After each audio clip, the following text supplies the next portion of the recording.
Nike इस company के बारे में तो हम सबने सुन रखा है। इसके बहुत से प्रोडक्ट्स होते हैं, जैसे कि जैकेट्स हो गए, टी शर्ट्स हो गई या फिर शूज़ हो गए। ठीक है, तो इस वीडियो में हम लोग नाइकी से जुड़ी एक इंटरेस्टिंग स्टोरी जानेंगे।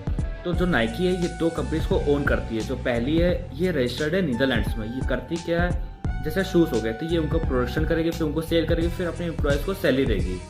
तो अब हम लोग बात करें अगर नाइकी की दूसरी कंपनी की, तो वो है बरमूडा में रजिस्टर्ड। ठीक है, तो क्या वो भी ऐसे प्रोडक्शन करती है, फिर सेल करती है, फिर अपने एम्प्लॉयज़ को सैलरी देती है? तो आंसर है नहीं।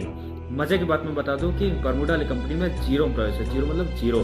ठीक है, तो अब इस कंपनी का रोल क्या है, ये कंपनी एग्जिस्ट करती ही क्यों है, नाइकी ने क्यों बना रखी है?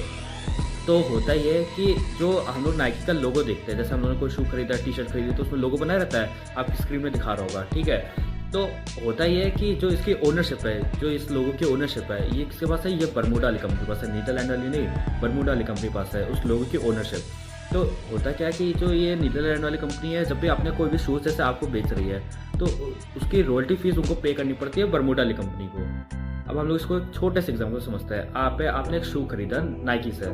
अब उसके प्राइस हम लोग एग्जाम्पल ले लेते हैं कि 500 रुपये। ठीक है, अब 500 रुपये में मान लीजिए 400 रुपीज़ है रॉयल्टी फीस, जो कि नीदरलैंड वाली कंपनी को देनी है बरमूडा को। आपको वो शू बेचेगा कौन? जो नीदरलैंड वाली कंपनी है। ठीक है, नाइकी की दो कंपनी है, नीदरलैंड और बरमूडा।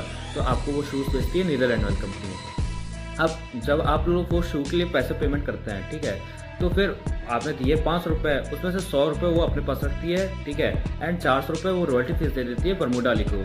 तो इससे होता है क्या कि नीदरलैंड वाली जो कंपनी है उसके पास तो उतने पैसे, मतलब उतना प्रॉफिट ही नहीं होता है जिससे उतना टैक्स बना है। और मजे की बात मैं आपको बता दूँ कि बरमूडा में कोई टैक्स ही नहीं लगता है, कोई भी टैक्स नहीं लगता। तो उससे ये होता है कि वहाँ पे 400 रुपये उधर जा रहे हैं रॉयल्टी फीस के हर प्रोडक्ट के साथ साथ, तो वहाँ पे जितनी इनकम हो जाए नाइकी को कोई टैक्स ही नहीं लगता।